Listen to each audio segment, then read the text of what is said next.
Queer Eye, blown away and nailed it. Bobby Berk is an Emmy Award winner, an author, and entrepreneur, but he's most known for his interior design work. In today's Java with Jamie, Bobby invited me over to his Hollywood Hills home to have a cup of coffee and talk about an LA-based project he's really proud of.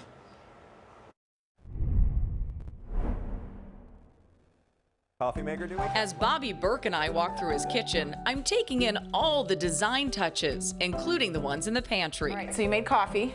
I made coffee. I got it prepared for us, so that way we don't have to sit here and watch it drip. Perfect. Isn't there an old saying about watching coffee drip? Maybe. No, or like watching I think I made that water up. boil. I don't know. That's it. Like, is that what watching it is? coffee boil. After preparing our perfect cups, How do you take your coffee? Well, I usually do like a little cream. Okay, I'm gonna put the oat milk in first. Oat milk, okay. Actually, it's oat cream. I can see by the consistency. How do you take your coffee? I do it the same. Oh, you do? With a Okay, little great. Splenda. Cheers. Cheers. Java with Shall Jamie. we? Thank you. To having coffee. Berk's ready to settle in at his beautiful stone table with little Bimini at his side. Berk and his husband Dewey Dew moved to LA from New York in 2018. We met almost 20 years ago.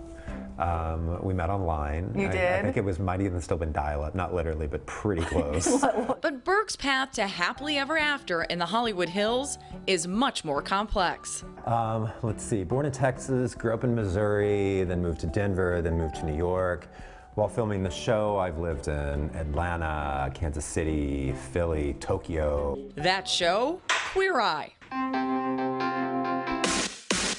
Let's do it. Yeah. Where the Fab Five make over people who come from very different backgrounds. She's so dedicated. There's laughing and crying. Oh my God.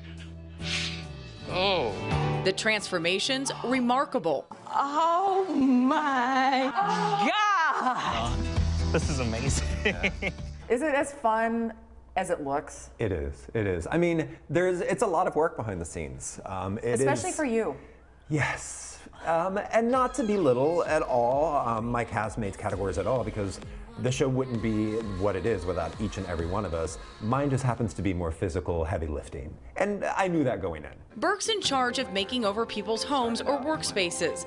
Everything from barns to bedrooms, always worrying about nailing it in a time frame of 3 days. I completely remodeled my parents' home. It started out as my mom wanting a new kitchen, but you know, you've watched the show. I can't just do one room, so I did the whole house. In real life, Berk partnered with Lowe's during its Hometowns campaign, which is taking on 100 improvement projects across the U.S. I try to use my powers for good. Here in Los Angeles, they tackled My Friend's Place, a nonprofit helping the homeless. They do amazing outreach for youth that are experiencing homelessness, especially in the LGBTQ community. There is a higher rate of homelessness and LGBTQ, myself having been one of those people, because a lot of times, you know, once we come out, our home life drastically deteriorates or we're instantly kicked out. So her organization takes them in, finds them housing, gives them a place to shower, gives them clothes, gives them food, job training, really helps them try to get their life back on track. Well, the space needed some love.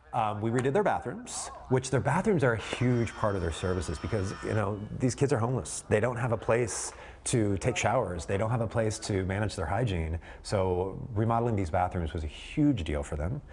We also remodeled their kitchen. We repainted the entire exterior in this really pretty, lovely green that just felt much happier than the kind of drab gray that it was before. Do you look around and go, gosh, I wish I had had a space like this? Yeah, because I didn't.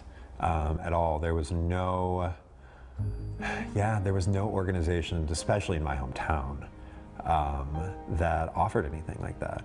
You know, those places were the churches, and the churches closed their doors once you came out. Berk was adopted by his maternal aunt and her husband when his mom couldn't take care of him as a child. He grew up in the middle of Amish farm country in Missouri. When he came out as a gay man, he had nowhere to turn. You know, growing up, there was those people that were like, you're not going to amount to anything, you know, especially once I came out. They're like, you know, you're destined to be miserable. You're destined to not be happy. What I find interesting is that, you know, I talk to a lot of people, and I feel like the people who didn't have the easiest childhood, somehow that propelled them to be successful. Absolutely. Yeah. I'll drink to that. Yeah. Okay, great. Cheers. That success started as a fluke, working for a design company, creating their e-commerce division. When they went out of business, Well, I cloned the e-commerce database that I had built, and I registered Bobby Berk Home real quick. And that night I was like, maybe I'll sell a sofa or two while I find another job. And I sold more than a few. I was one of the first online retailers selling furniture. He then got asked to do projects that required build-outs and floor plans, something he knew nothing about. My life has been a just constant failing upwards. Those movements have taken him to shows like Blown Away, Lip Sync Battle, and The Masked Singer. All outside his comfort zone, which leads to Berk's biggest piece of advice. Don't say no just because you don't know how to do it. Either figure it out yourself or surround yourself with people that know that strengths are different from your strengths. He was so fun to get to know, and he does surround himself with some great people. He's an awesome team. Also, Lowe's, by the way, this is the last day you can submit a project. So if you have something in the community that you want to see come to fruition, right? Just go to their website. You can also go in store and tell them about the project itself, but today is the last day if you want to do that. I just love his story. He seems so kind and genuinely concerned, and I had no idea he was homeless and had the path he had, and now he's giving back in that way, and it's pretty really big. genuine. Yes, Yeah. I had so much fun. So thank you, Bobby. Loved meeting him.